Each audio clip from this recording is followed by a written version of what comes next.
Oke. Assalamualaikum warahmatullahi wabarakatuh. Yang terhormat Bapak Sapon SPD sebagai Kepala Sekolah SD 1 Prambanan Lor, yang kami hormati Bapak Ibu Guru SD 1 Prambanan Lor.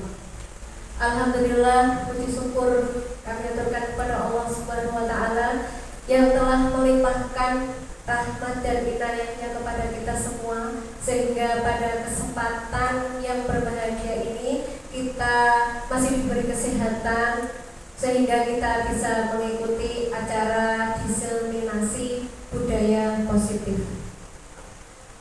Saya ucapkan terima kasih kepada Bapak Ibu Guru yang sudah bersedia meluangkan waktu untuk mengikuti acara kami. Pada kesempatan kali ini, saya Sriantun SPDSD sebagai CGP Angkatan 8 SD 1 Prambanan Lor, Kabupaten Kudus akan melaksanakan diseminasi budaya positif.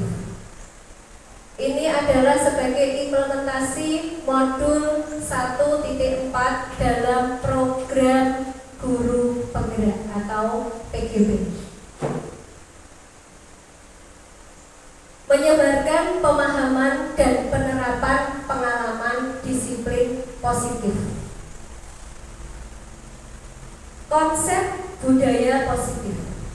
Konsep budaya positif yang pertama adalah perubahan paradigma belajar. Yang kedua ada disiplin positif. Ketiga nilai-nilai kebajikan. Keempat kebutuhan dasar manusia. Kelima motivasi perilaku manusia. Keenam posisi kontrol guru. Kemudian ada keyakinan kelas. Dan segitiga restitusi. Jadi nanti dalam kesempatan kali ini saya akan memaparkan konsep-konsep 8 ini, Bu. Yang pertama adalah pembelajaran dengan paradigma baru. Pembelajaran dengan paradigma baru merupakan pembelajaran yang dirancang berdasarkan prinsip pembelajaran berdiferensiasi, sehingga para peserta didik belajar sesuai kebutuhannya berdasarkan tahap perkembangan sesuai teori psikologi modern untuk mewujudkan profil pelajar Pancasila. Di sini ada paradigma baru yang mana dulu semua pembelajaran adalah berpusat pada guru. Guru yang memberikan materi, guru yang ceramah, siswanya disuruh anteng. Mereka hanya satu arah, mereka hanya menerima saja. Namun pada paradigma baru ini kita menerapkan pembelajaran berdiferensiasi, di mana kita menempatkan siswa dengan keunikan yang bermacam-macam. Karena apa? Semua anak itu istimewa. Tidak semua anak itu suka matematika, tidak semua anak itu suka seni. Mereka itu punya kemampuan dan bakat yang berbeda. Nah, disinilah kita menerapkan pembelajaran berdiferensiasi sesuai dengan bakat dan minat siswa. Dulu kan terkenal dengan pendidikan berpusat kepada siswa, namun sekarang adalah pendidikan berpusat kepada siswa. Maaf, dulu berpusat kepada guru, sekarang berpusat kepada siswa. Jadi kita tidak hanya satu arah, tetapi dua arah. Apakah boleh siswa memberikan pendapat? Boleh. Apakah siswa boleh menceritakan pengalamannya? Boleh.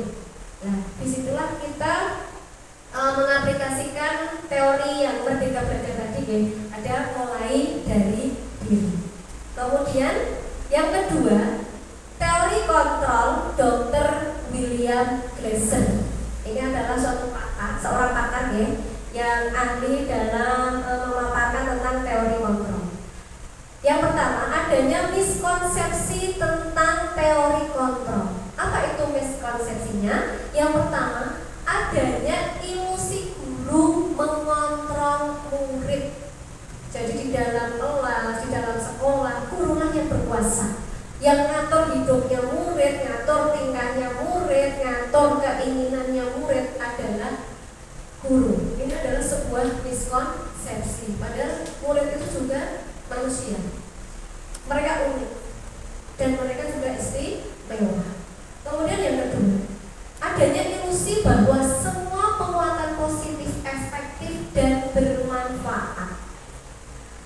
penguatan positif yang diberikan guru itu akan efektif dan bermanfaat untuk muridnya.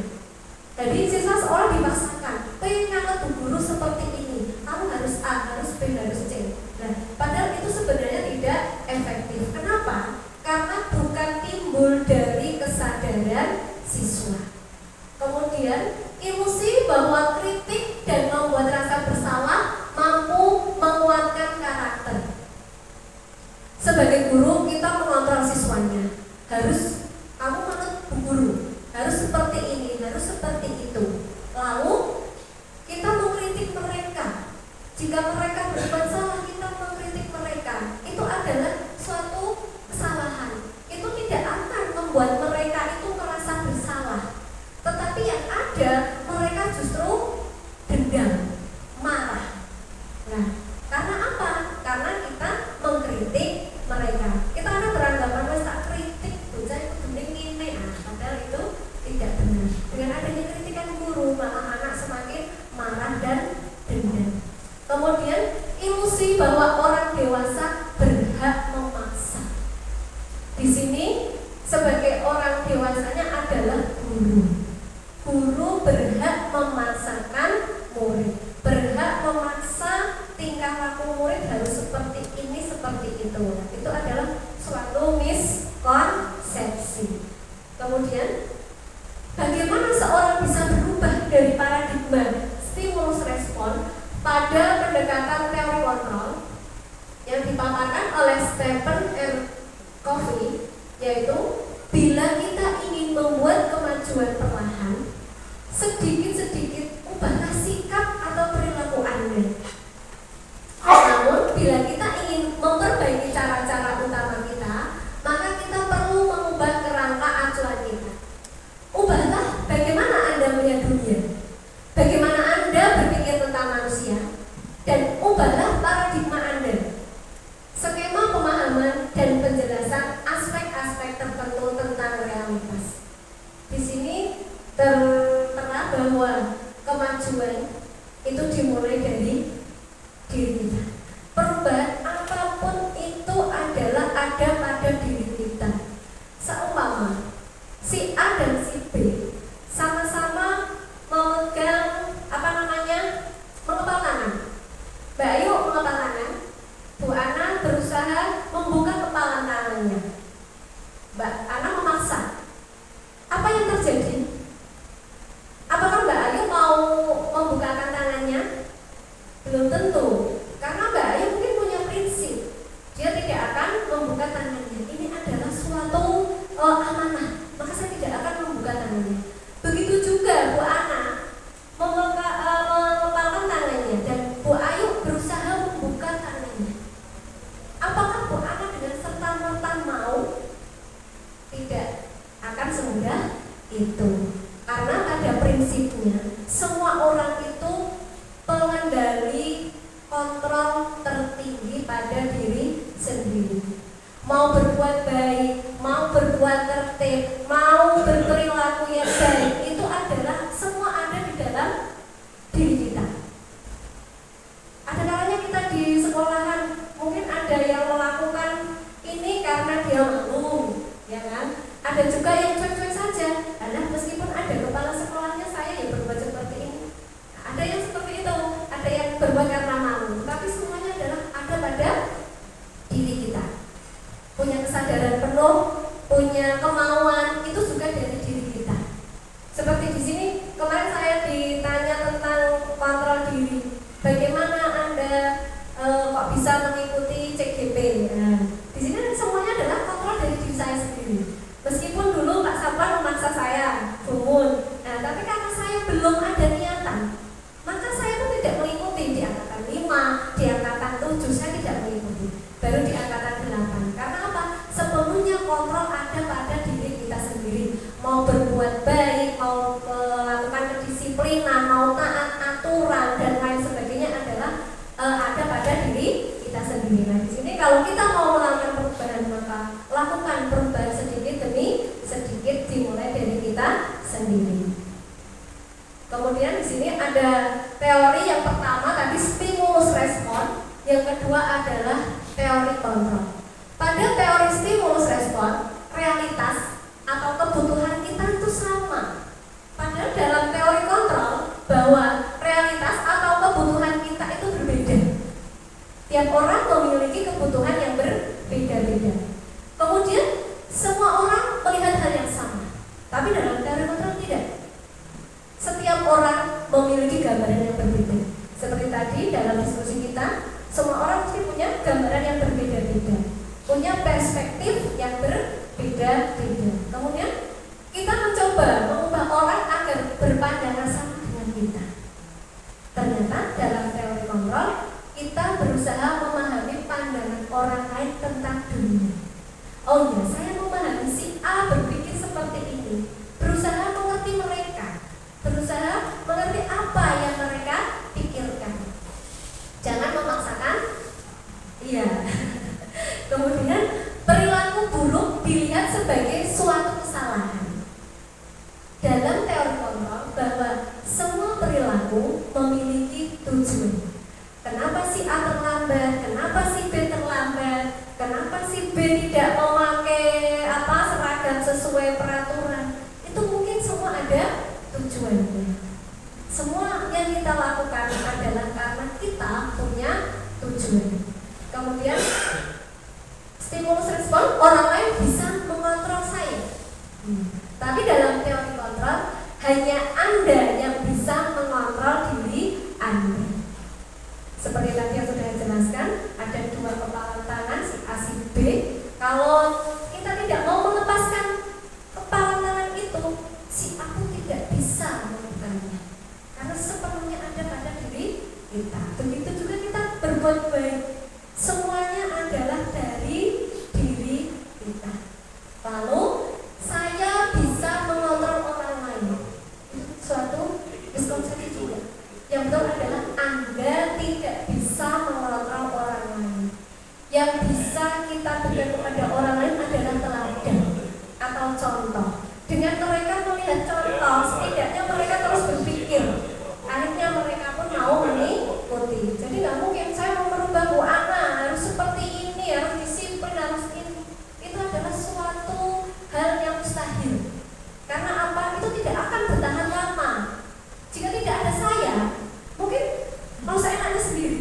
Tapi beda dengan adanya keinginan sepenuhnya sadar dari diri kita. Karena tidak mungkin kalau saya ada di dekat Bu Ana saya mengontrol terus. Nah, nggak mungkin kan? Begitu juga dengan murid kita. Tidak selamanya kita 24 jam menghadapi murid. Tetapi kita membiasakan anak itu bisa mengontrol dirinya sendiri. Kemudian pemaksaan ada pada saat rujukan gagal. Nah, dalam teori kontrol, kolaborasi dan konsensus menciptakan pilihan-pilihan baru. Disinilah butuh adanya kolaborasi. Lalu model berpikir menang atau kalah. Wah, saya tidak bisa melakukan ini, saya tidak bisa melakukan ini. Kemudian dalam teori kontrol, model berpikir menang. Selanjutnya yaitu konsep disiplin positif. Bapak Ibu guru mungkin sudah sering dengar kata disiplin ya? Apa itu disiplin? Boleh berpendapat? Disiplin itu bertanggung jawab. Lalu boleh taat aturan, sesuai patuh pada aturan tepat waktu. Ya, disiplin itu luas sekali maknanya.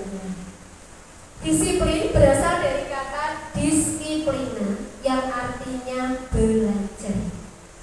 Disiplin mengacu pada disiplin dari yang memiliki, disiplin diri yang memiliki tanggung jawab terhadap apa yang dilakukannya berdasarkan nilai-nilai yang diyakini.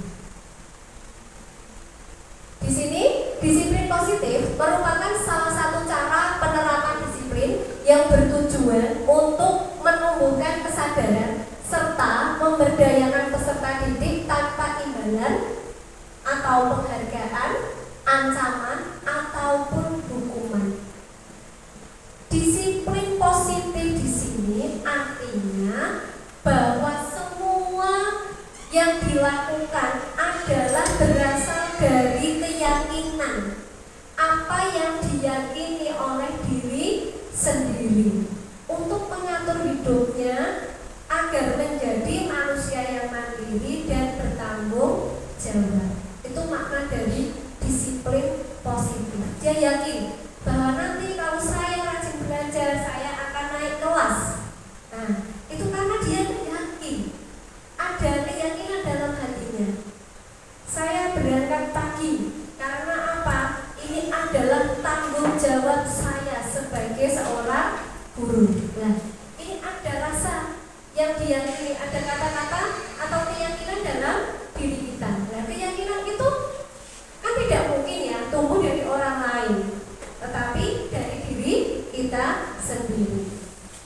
Nah, di sini dalam disiplin positif itu bertujuan menumbuhkan kesadaran serta memberdayakan peserta didik tanpa adanya imbalan atau reward, ancaman ataupun hukuman. Rewardnya berupa apa? Oke lah, kalimat saja, luar biasa, hebat kamu, terima kasih, kamu sudah melakukan yang terbaik untuk kamu. Boleh nggak memberikan hadiah? Boleh, tetapi tidak dalam waktu anak melakukan suatu kesuksesan. Karena apa? Kalau kita memberikan suatu hadiah pada saat anak itu sukses, meraih kesuksesan, itu adalah sebenarnya kita menggagalkan mereka. Teorinya seperti itu.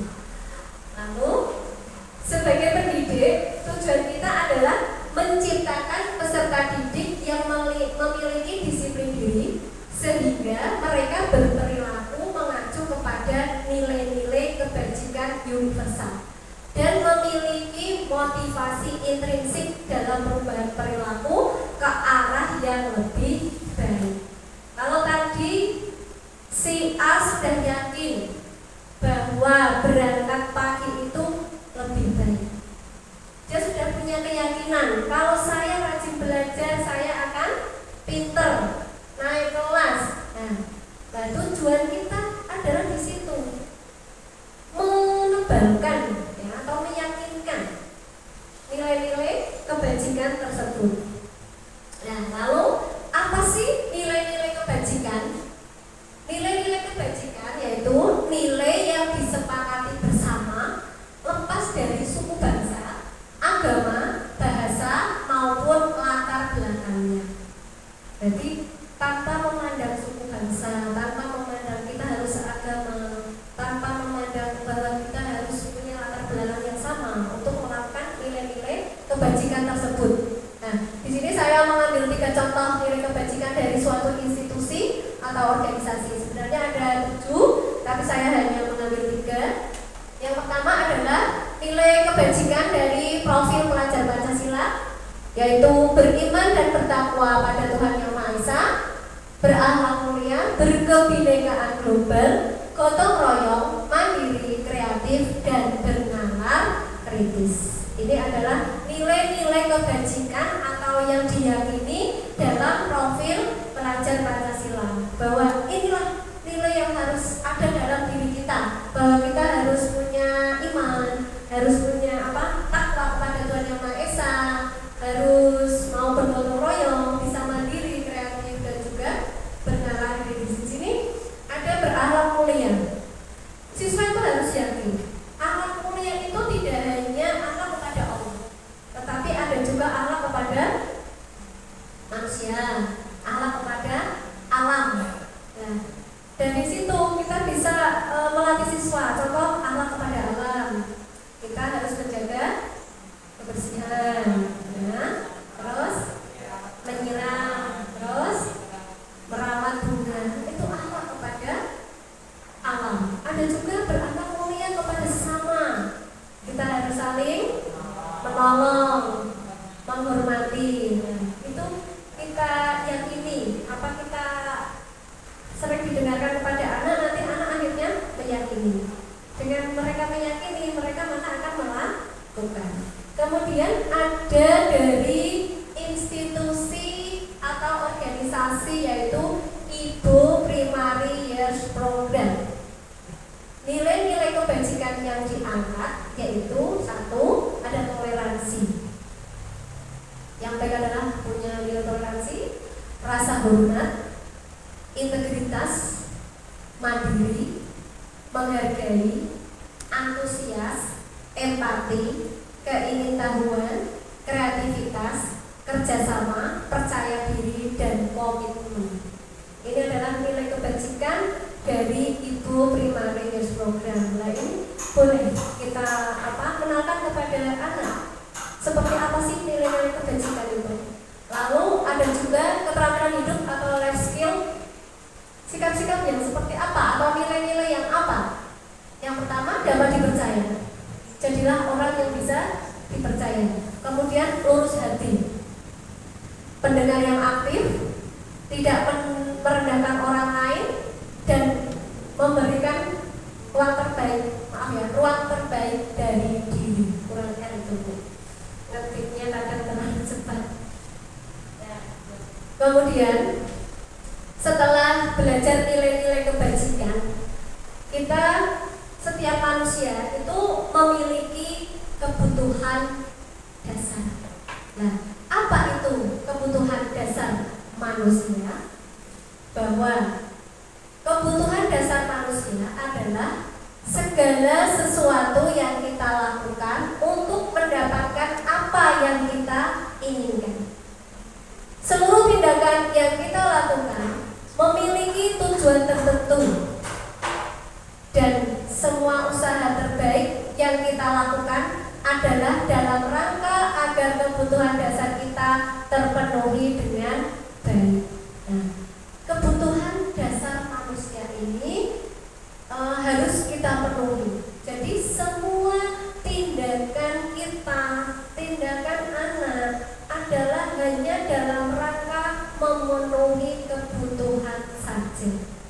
Kalau kita tidak penuh, kalau kita tidak butuh, kita tidak akan melakukan sesuatu. Jadi apa yang kita lakukan adalah karena kita untuk memenuhi kebutuhan, dan tindakan-tindakan yang kita lakukan itu hanya untuk memenuhi kebutuhan.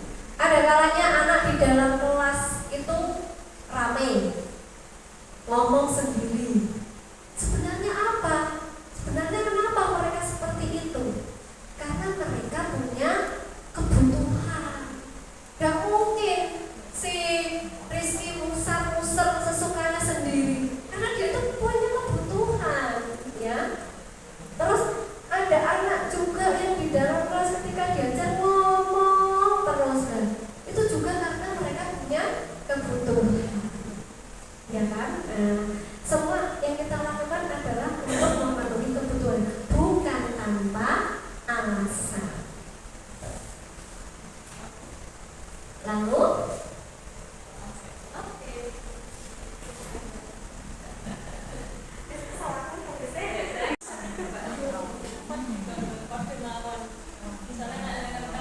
sudah? Oke, nanti tak potong Mbak Ida. Nanti ada editor. Oke. Kembali ke kebutuhan dasar manusia. Tadi apa yang kita lakukan karena kita punya tujuan untuk memenuhi kebutuhan. Jadi ada anak yang suka lari-lari, dia juga mau kok memenuhi kebutuhan dia. Dia pengen lari-lari kok. Lalu 5 kebutuhan dasar manusia. Yang pertama adalah bertahan hidup. Contoh kebutuhan bertahan hidup apa Bapak Ibu? Makan, betul. Ada rumah, ada minum, ada pakaian. Kebutuhan primer, ya betul.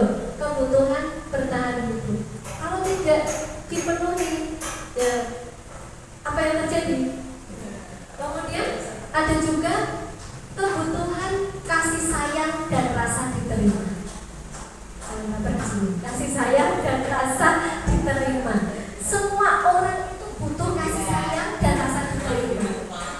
Ada kalanya siswa itu di rumah mungkin dia tidak menerima kasih sayang sepenuhnya. Jadi kan di sekolah dia tuh caper. Iya. Oh, ternyata ini anak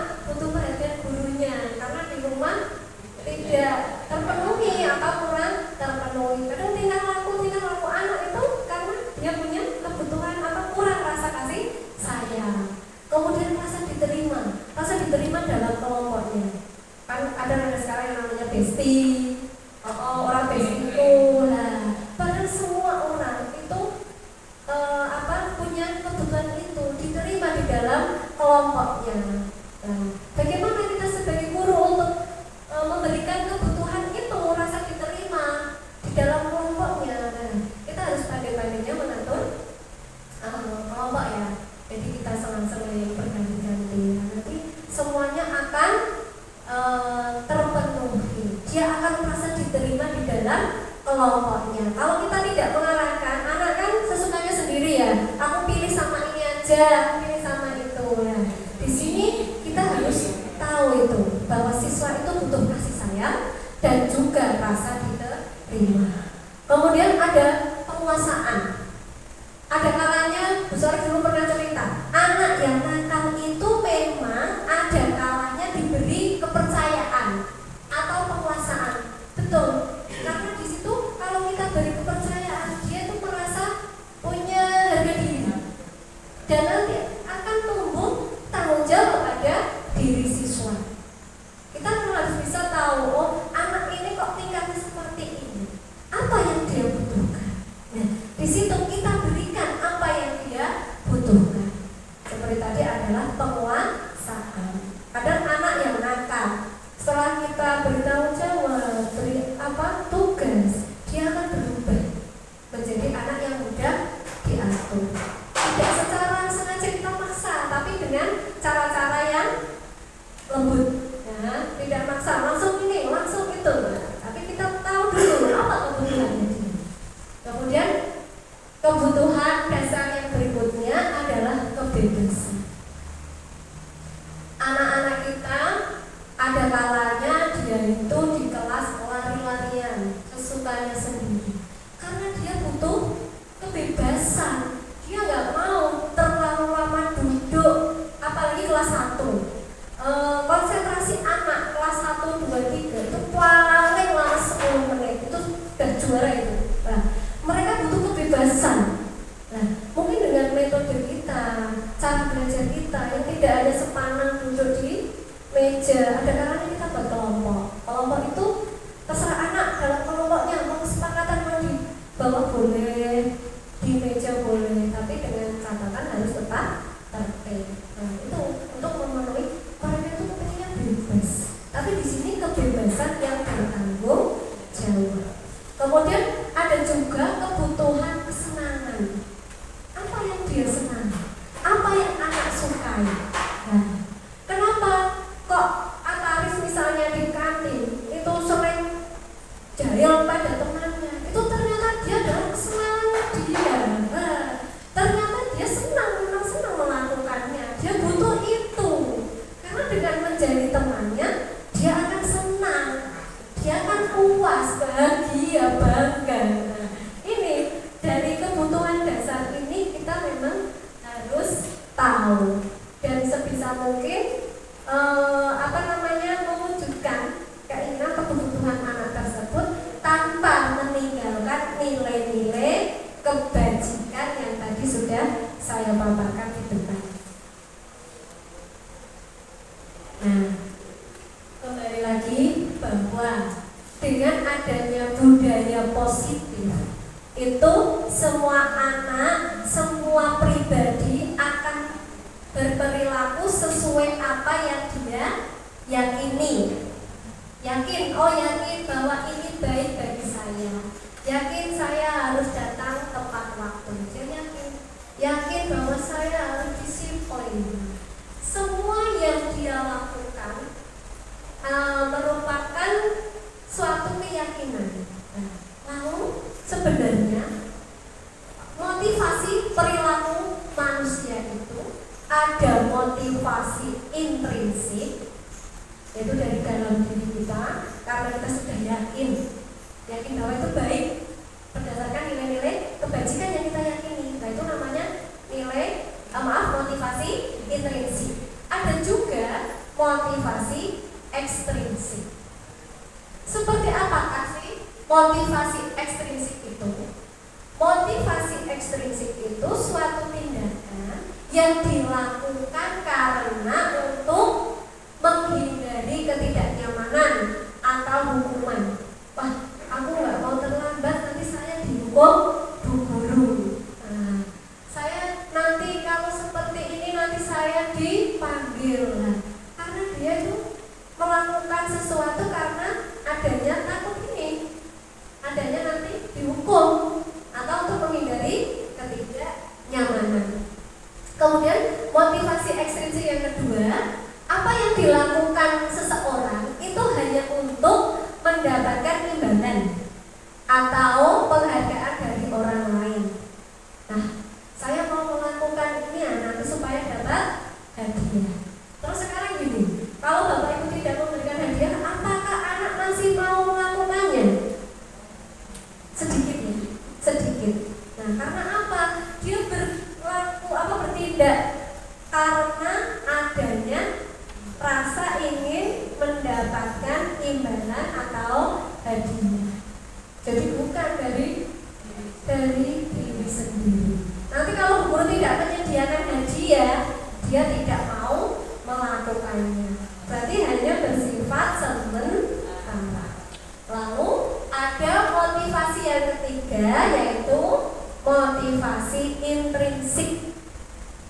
Untuk menjadi orang yang mereka inginkan dan menghargai diri sendiri dengan nilai-nilai yang mereka percaya. Kembali lagi ke nilai kebajikan yang sudah diyakini oleh setiap pribadi manusia, bahwa saya melakukan ini karena berdasarkan nilai kebajikan. Saya tidak mau terlambat karena apa? Tanggung jawab saya sebagai guru. Saya tidak melakukan ini karena apa? Tanggung jawab sebagai murid. Nah, itu adalah motivasi karena mereka ingin menghargai diri sendiri. Saya malu, kan gitu. Makanya saya dulu tertarik ada budaya malu. Nah, budaya malu di situ juga sebenarnya kalau kita baca terus-menerus, kita aplikasikan, itu akan menimbulkan motivasi intrinsik, motivasi dari diri kita. Jadi semua kendali ada pada diri kita sendiri. Mau berbuat baik ataupun jelek tergantung pribadi masing-masing. Maka dari itu kita harus memperlihatkan tentang nilai-nilai kebajikan. Nah, di sini akibat dari suatu tindakan yang dilakukan oleh seseorang itu berupa hukuman, konsekuensi, dan restitusi. Bapak Ibu tahu apa itu hukuman? Hukuman itu tidak terencana, tiba-tiba. Kemudian bersifat satu arah. Dari gurunya saja kan yang memberikan hukuman. Apakah muridnya sudah diberitahu? Tidak. Langsung. Murid tidak tahu apa yang akan terjadi. Dan karena apa mereka tidak dilibatkan. Kemudian biasanya hukuman itu berupa hukuman fisik atau psikis.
satu langkah dalam penyelesaian masalah. Yang pertama tadi ada hukuman, diselesaikan dengan hukum. Yang kedua dengan melakukan konsekuensinya. Yang ketiga dengan restitusi. Nah, salah satu langkah penyelesaian masalah yang baru saya dengar adalah restitusi. Tapi setelah saya baca, sebenarnya kadang kita melakukannya, namun tidak lengkap tahapan-tahapannya. Tetapi secara tidak sadar pernah kita lakukan. Nah, di sini restitusi adalah proses menciptakan kondisi bagi murid untuk memperbaiki kesalahannya. Prosesnya, apakah guru yang memberikan istilahnya ramuan, kalau kamu harus seperti ini? Tidak, tetapi siswa sendiri. Bagaimana kamu memperbaikinya? Kita kembalikan ke siswa. Kenapa? Karena siswa yang berbuat salah, dia pun yang harus mencari solusinya. Kita hanya mengarahkan. Proses kolaboratif yang mengajarkan murid untuk mencari solusi sendiri. Cari kesalahanmu apa, lalu enaknya kepilih, kenapa, maunya gimana, untuk apa, kesalahan tadi. Nah, itu adalah proses restitusi, adanya kolaborasi, ya. Nah, dari ketiga langkah tadi, upaya penyelesaian masalah, ada 5 posisi kontrol guru. Yang pertama adalah posisi kontrol guru sebagai penghukum. Seperti tadi, ayo lari 7 kali mengelilingi lapangan. Itu adalah contoh sebagai penghukum. Kemudian pembuat rasa bersalah. Kalau kamu seperti ini terus, nanti saya dimarahi sama ibumu, saya nanti diundang bapak kepala sekolah. Akhirnya dia merasa bersalah. Kemudian ada juga posisi kontrol guru sebagai teman. Kita akrab dengan siswa. Semua itu ada nilai positif dan nilai negatifnya. Oke, sebagai teman, akrab mereka. Namun kalau tidak disuruh guru tersebut, dia tidak akan mau. Itu kalau posisi kontrol kita sebagai teman. Ya. Kemudian ada juga pemantau. Pemantau di sini, guru tersebut selalu mengingatkan peraturan. Nah, apa peraturannya? Apa tata tertibnya? Kan gitu. Memantau terus. Lalu ada juga sebagai manajer. Sebagai manajer seperti tadi, kita harus mencari apa masalahnya. Dan di situ bukan membesar-besarkan masalah, tapi kita mencari solusinya. Yang mencari siapa? Yang pertama adalah dari pihak yang membuat kesalahan. Dia harus tahu apa solusinya. Kenapa kamu seperti ini? Terus solusinya nanti seperti apa? Itu adalah sebagai seorang manajer. Nah, ini adalah contoh penerapan 5 posisi kontrol guru. Di sini ada kasus siswa tidak mengerjakan PR. Sebagai guru yang memiliki posisi kontrol penghukum, dia akan berkata, lari mengelilingi lapangan 7 kali. Nah, ini adalah sebagai seorang penghukum. Jongkok sambil lari. Nah, itu adalah sebagai penghukum. Kemudian posisi yang kedua adalah pembuat rasa bersalah. Berapa kali ibu bapak harus memberitahu kamu selalu saja mengecewakan bapak ibu guru. Kasihan juga kan orang tuamu kalau kamu seperti ini. Nah, ini ternyata pembuat rasa bersalah. Nanti anak akan terus-terusan merasa aku kok kamu yo. Akhirnya dia cilik hati, betul. Dia akhirnya kecil hati. Nah, kemudian yang berikutnya adalah posisi kontrol guru sebagai teman. Ayo dong, ikuti aturan sekolah. Tolong bantu ibu bapaknya sekali ini. Ya sudah, tidak apa-apa. Lain kali jangan sampai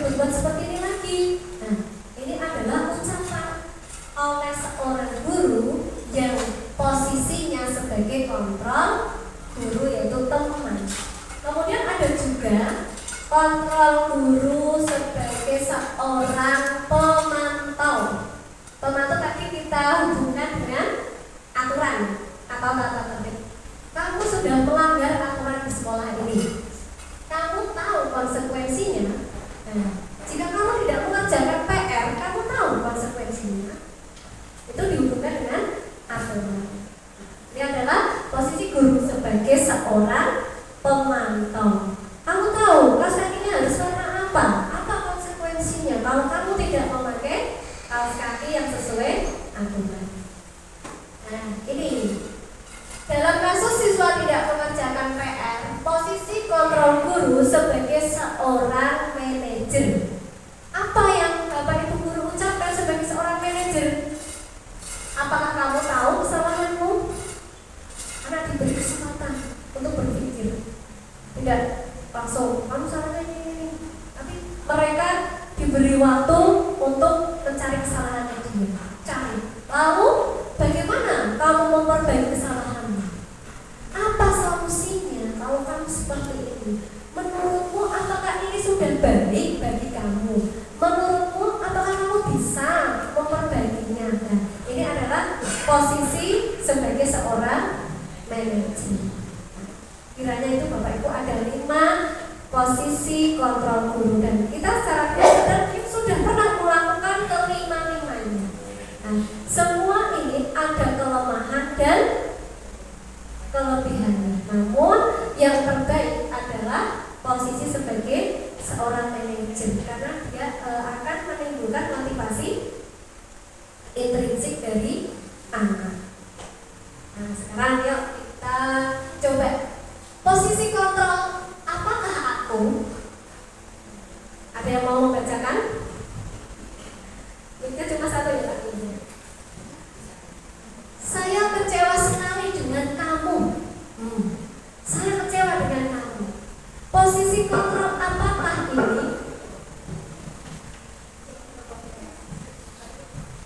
Monggo Bapak Ibu, coba kita posisi kontrol apakah aku?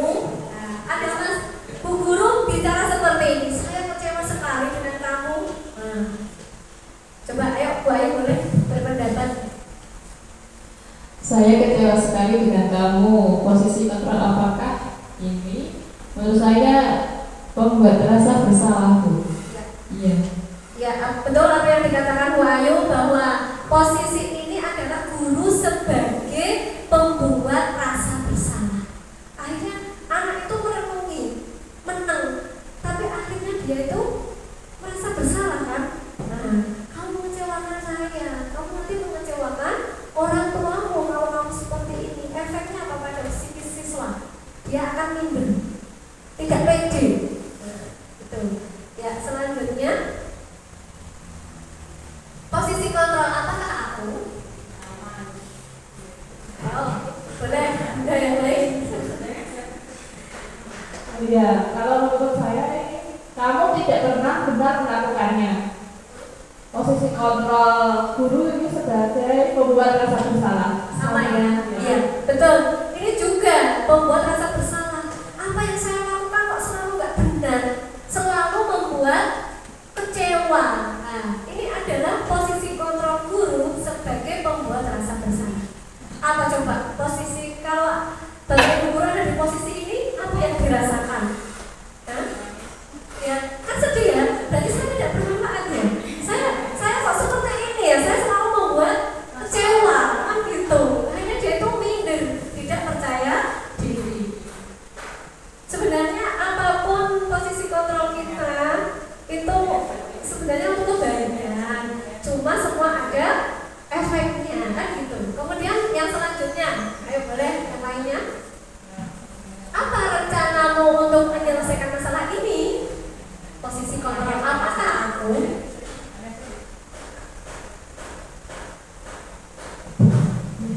Ada pertanyaan, apa rencanamu untuk menyelesaikan masalah ini?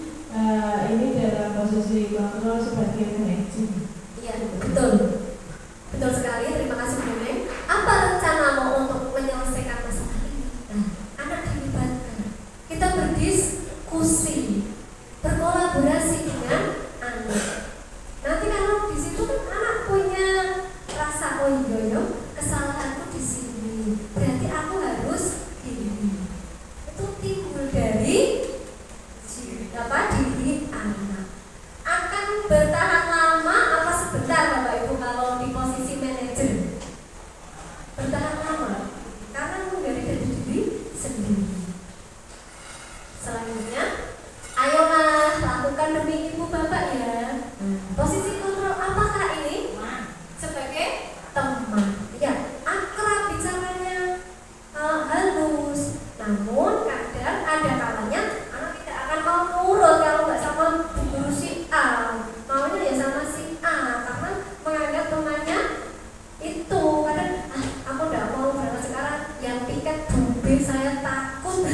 posisi kontrol sebagai teman. Lalu kamu tidak pernah mendapat nilai jika kamu tidak mengerjakan tugas.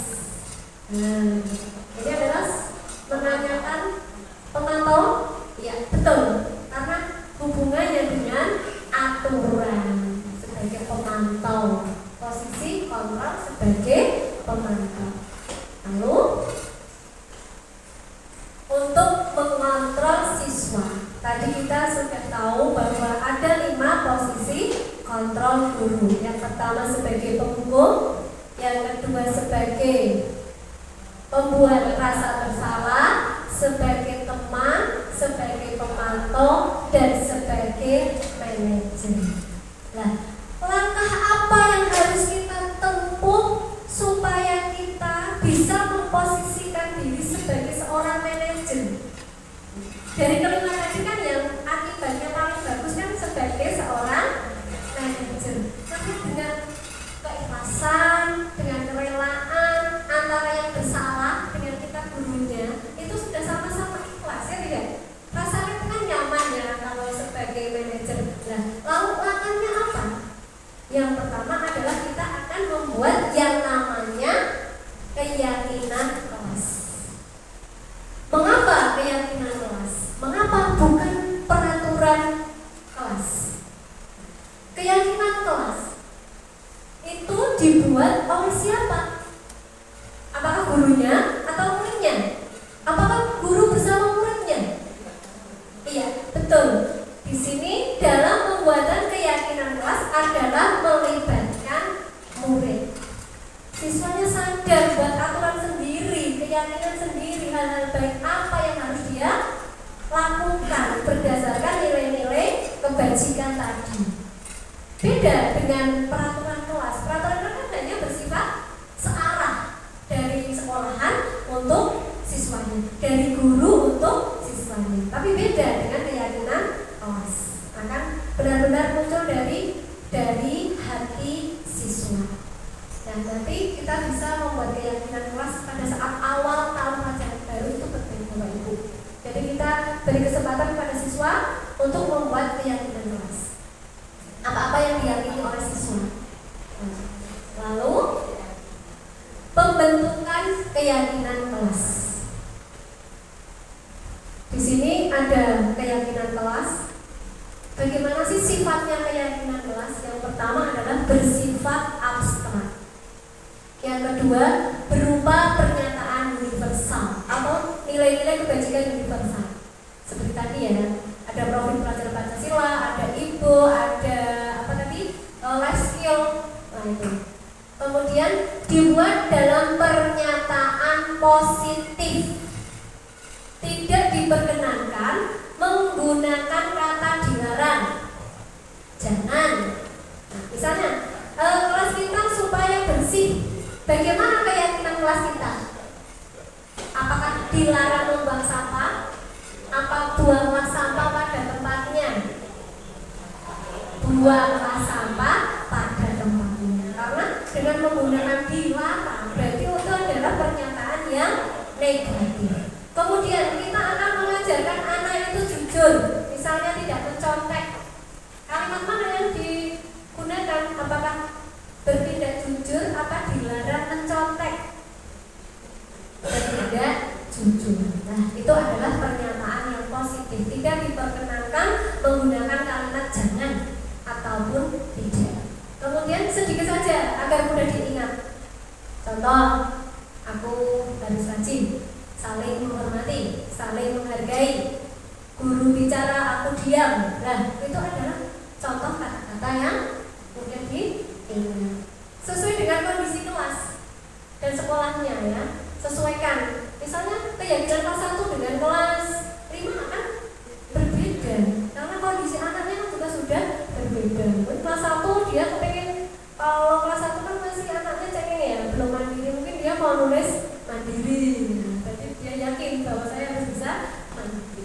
Kemudian semua warga sekolah atau kelas dilibatkan saat membuat keyakinan kelas.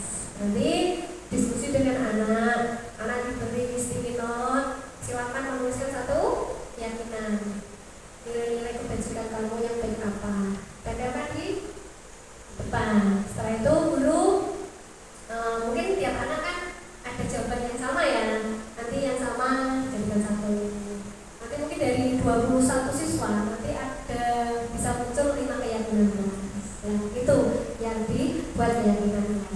membuat keyakinan kelas. Setiap anak nanti menandatangani keyakinan kelas. Dan itu akan dilakukan untuk selama anak-anak menjadi kelas itu. Misalnya di kelas 5 ataupun di kelas 1. Saya seperti itu, Bu. Sebelum saya ikut CGP, saya pernah baca di PNM. Itu tentang keyakinan kelas. Jadi keyakinan kelas 1, anak-anak saya buat pakai jari, lalu tuliskan kata-kata keyakinanmu. Tapi itu seperti apa? Kamu harus bagaimana? Nah, ternyata di situ anak-anak tuliskan, saya harus diam. Kalau berguru bicara, saya diam. Saya antel. Nah, terserah mereka. Mau nulis apa? Bebas. Setelah itu kalau anak melanggar, ayo keyakinan kelasmu apa? Coba dibaca. Saya seperti itu. Ada kalanya anak manon ya, yang namanya anak seperti itu. Kemudian dalam menyelesaikan suatu masalah, setelah kita membuat keyakinan kelas, jika permasalahan terjadi, tetap ada ya Bu ya, tetap ada masalah. Lalu kita bisa menyelesaikan masalah itu dengan segitiga restitusi. Apa itu segitiga restitusi? Suatu proses dialog yang dijalankan oleh guru atau orang tua agar dapat menghasilkan murid yang mandiri dan bertanggung jawab. Bukan karena dipaksa, tapi dia mandiri, bertanggung jawab dengan apa yang dia lakukan. Nah, dalam membuat segitiga restitusi ini, Bapak Ibu guru juga awalnya sudah harus membuat keyakinan kelas. Karena apa? Untuk merestitusi nantinya jika terjadi suatu masalah. Ada 3 langkah dalam segitiga restitusi. Yang pertama adalah menstabilkan identitas. Langkah yang kedua, validasi tindakan yang salah. Yang ketiga, menyatakan, menanyakan keyakinan. Tadi kan sudah dibuat ya keyakinan kelasnya. Nah, itu ujungnya harus seperti ini, menanyakan keyakinan.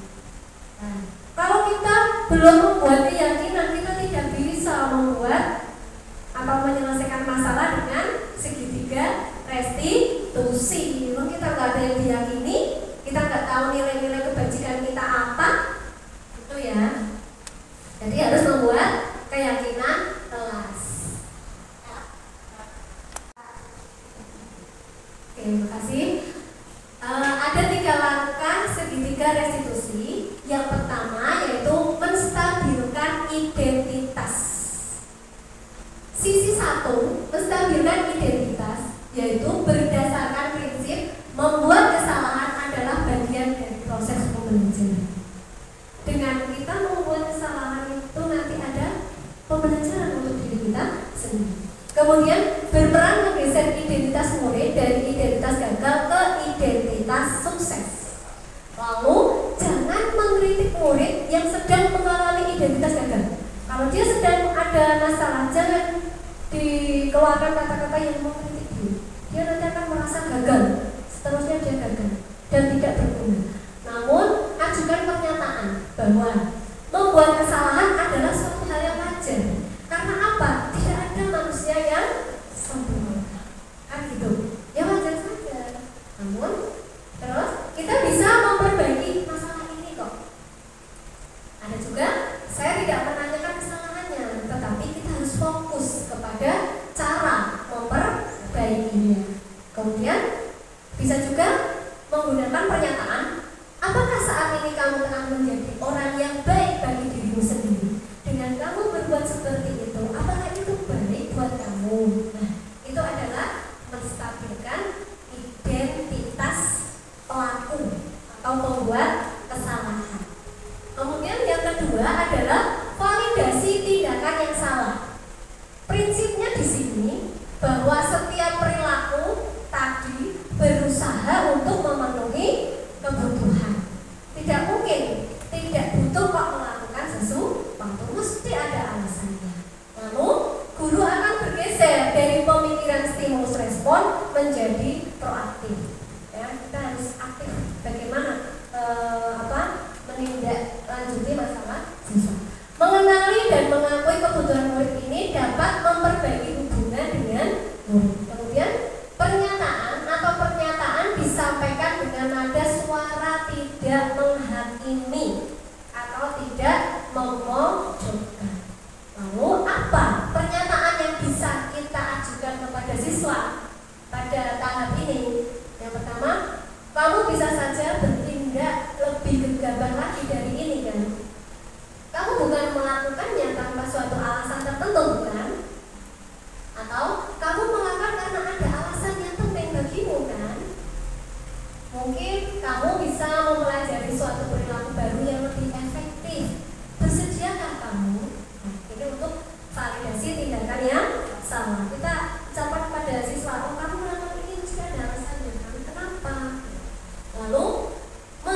beberapa penyelesaian masalah. Ada hal-hal yang harus diperhatikan dalam segitiga restitusi. Yang pertama adalah perilaku yang salah perlu dikaitkan dengan nilai-nilai atau keyakinan yang telah disepakati. Itu yang saya warnai merah, bahwa kita harus mengaitkan kesalahan siswa dengan keyakinan yang tadi sudah dibuat. Lalu kesediaan orang yang berbuat salah. Jika dia tidak punya kesadaran, maka tidak akan pernah menyelesaikan masalah. Masalah akan terselesaikan jika ada kesediaan dari pihak yang berbuat kesalahan. Di situ juga ada relevan, pemecahan masalah sebisa mungkin relevan dengan masalah yang ada. Kemudian perlu adanya suatu usaha perbaikan dari pihak yang membuat kesalahan. Lalu dalam restitusi kita juga berikan waktu, ya, waktu dari pihak yang berbuat kesalahan. Tanyakan, kamu akan mulai berubah apa, kan gitu, untuk menghentikan masalahmu ini. Kapan kamu akan mulai memperbaiki masalahmu ini? Nah, itu ada hal-hal yang harus diperhatikan dalam segitiga restitusi. Dari segitiga restitusi ini diharapkan murid menjadi lebih kuat secara pribadi, karena tadi adanya unsur motivasi intrinsik. Kemudian membuka wawasan murid agar dapat menyelesaikan permasalahan sendiri. Nanti kelak dewasa anak akan terbiasa mempunyai pemikiran untuk memecahkan masalah sendiri, lebih mandiri, tidak ketergantungan. Apa yang ditemui dia harus bisa menyelesaikan masalah sendiri, menghandle dirinya sendiri. Lalu murid semakin percaya diri, mandiri dan merdeka. Itu tujuan dari segitiga restitusi, karena kita perlu adanya kolaborasi. Nah, ini untuk pengalaman dan pembelajaran. Kemarin saya sudah merestitusi anak-anak kita. Di situ saya berusaha memanggil siswa. Selamat pagi, Rosi sama Cita. Ibu guru undangan ke sini. Aku tahu apa yang ke sini. Juga sebenarnya apa sih yang terjadi? Silva membuka rumah orang tua saya di umum. Jadi Silva menyebutnya nama orang tua kamu. Kamu sakit sampai dalam kamu marah. Kamu masuk Silva juga. Kamu pupuk sudah kamu juga alhamdulillah. Kamu melakukan apa ini hanya sekedar masalah tidak ngamuk ya, ada bagus bagus. Seandainya guru di posisi kamu, guru juga marah tuh, karena itu membuat sakit atau diri. Tapi alhamdulillah kamu tidak bersyukur lebih sekali lagi. Seandainya kamu juga Silva, kamu Silva itu ya. Silva, apakah benar yang diceritakan Rofi kamu sudah menyebut nama orang tuanya? Ya, kamu tahu nggak sih apa akibatnya kamu jika menyebut orang tua? Iya, menyakiti hati teman itu adalah hal yang beda. Tapi kamu menyakiti hati teman itu sudah melanggar keyakinan kelas 5, ya kan? Keyakinan kelas apa yang sudah kamu langgar?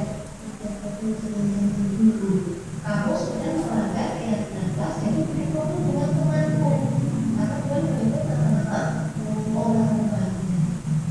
Terus apa yang harus kamu lakukan setelah kamu menyebut nama-nama orang tua? Kalau tidak terjadi, apa yang kamu lakukan? Tidak akan mengulangi. Oke, bagus. Berarti Mas Silva akan meminta maaf kepada Rofi dan tidak akan mengulangi lagi. Mbak Rofi, apakah kamu bersedia memaafkan Mas Silva? Bersedia. Mas Silva tidak akan mengulangi lagi. Yuk sekarang coba kalian saling memaafkan dan diniati tidak akan mengulangi kesalahan ini lagi. Ya, coba sekarang kita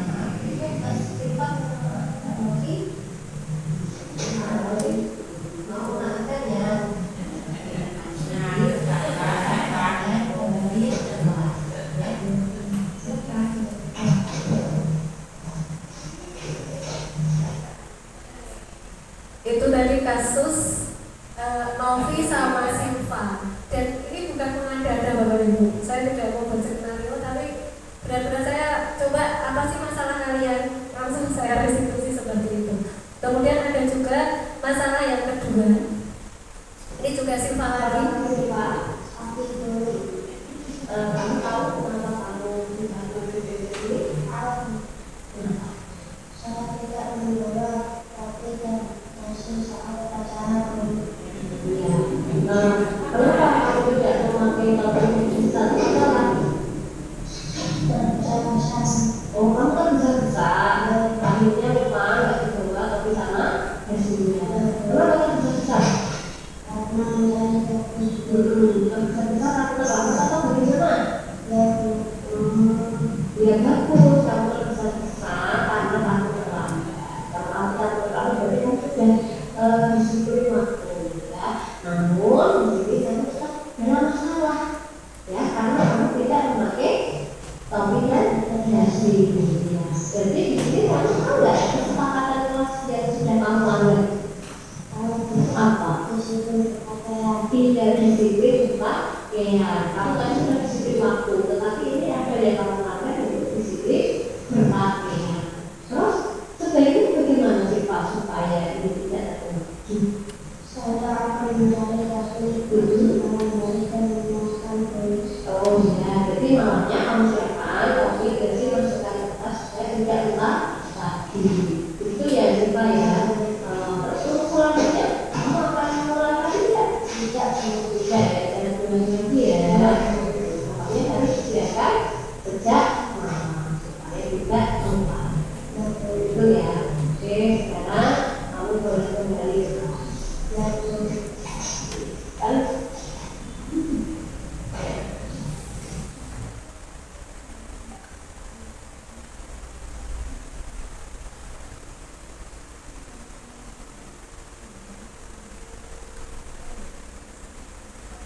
Bapak Ibu, itu tadi pengalaman saya dalam melakukan penyelesaian masalah bersama siswa. Yang pertama adalah kasus anak yang sering dibully ya.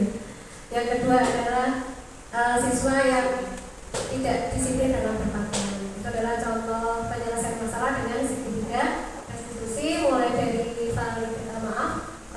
identifikasi, lalu validasi tindakan yang salah, dan yang terakhir adalah menanyakan keyakinan. Nah, kiranya itu yang bisa saya sampaikan dari tadi materi yang sudah saya paparkan di sini adalah bahwa intinya kita harus membiasakan siswa untuk berbuat disiplin positif. Disiplin positif di sini artinya kita tidak memaksa siswa, namun memberikan teladan-teladan atau pembiasaan-pembiasaan yang nantinya akan selalu diingat oleh siswa dan dilakukan dengan kesadaran dari diri siswa atau adanya motivasi intrinsik ya. Tidak hanya siswa, namun kita juga sebagai seorang pendidik juga punya disiplin positif ya. Semua adalah diniati dari diri kita sendiri. Tidak ada paksaan dari orang lain, namun tumbuh dari diri kita. Yakin bahwa itu adalah suatu hal yang baik. Apa yang kita yakini itu yang mesti kita lakukan. Kalau kita tidak yakin, maka kita tidak akan pernah melakukannya. Kiranya hanya itu. Apabila ada kesalahan dan kekurangan, kami mohon maaf yang sebesar-besarnya. Terima kasih. Wassalamualaikum warahmatullahi wabarakatuh.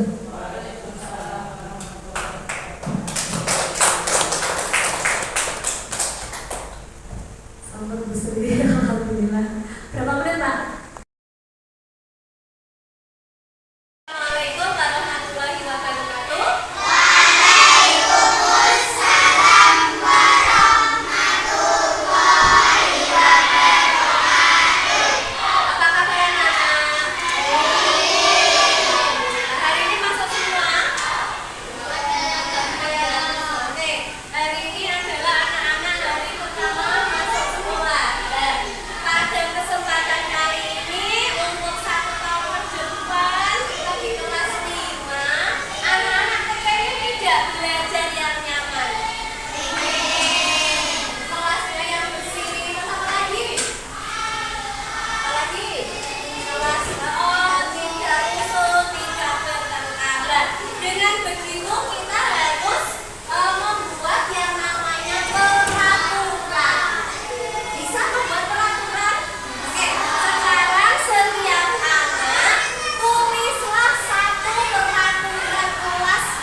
Berarti harus bagaimana di kelas?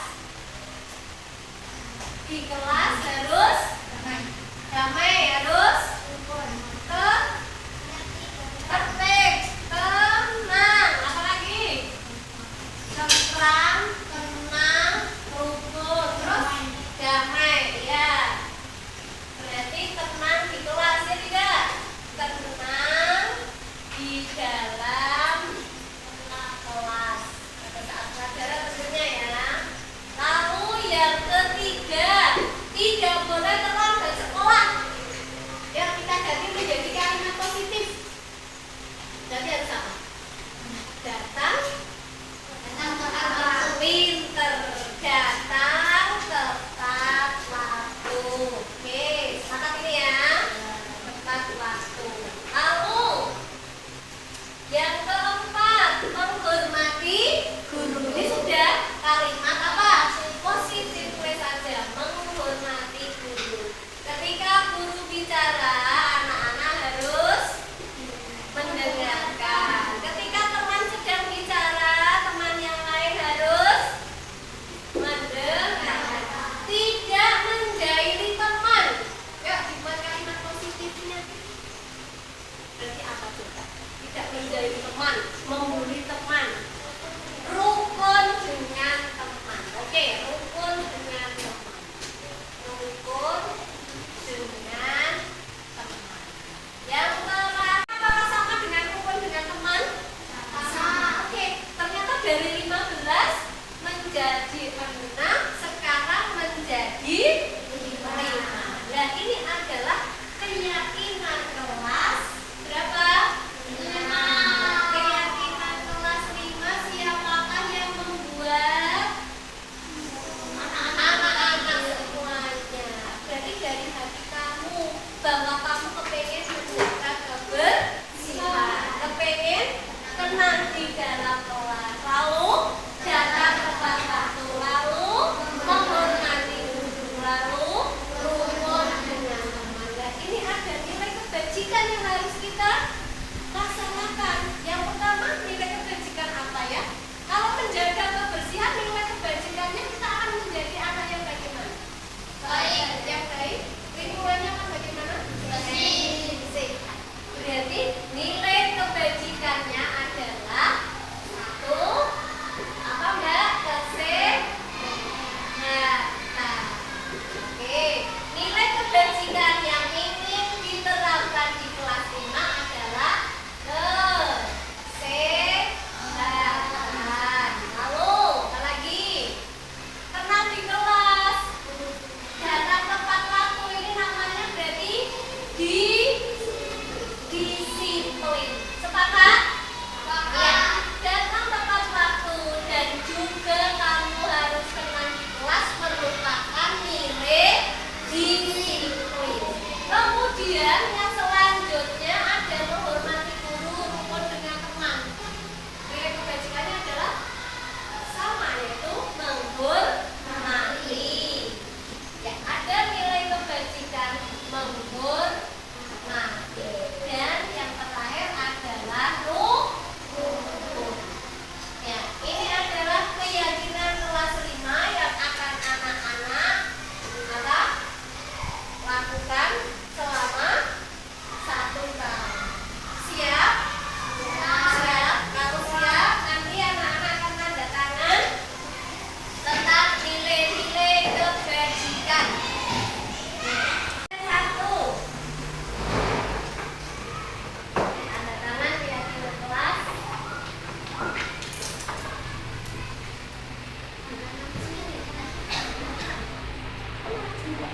Ya, absen 2. Absen 2, absen 3. Absen 4 ya.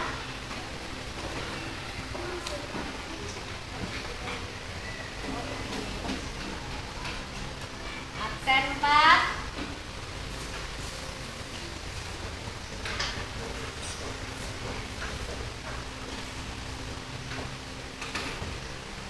Oke, absen 5.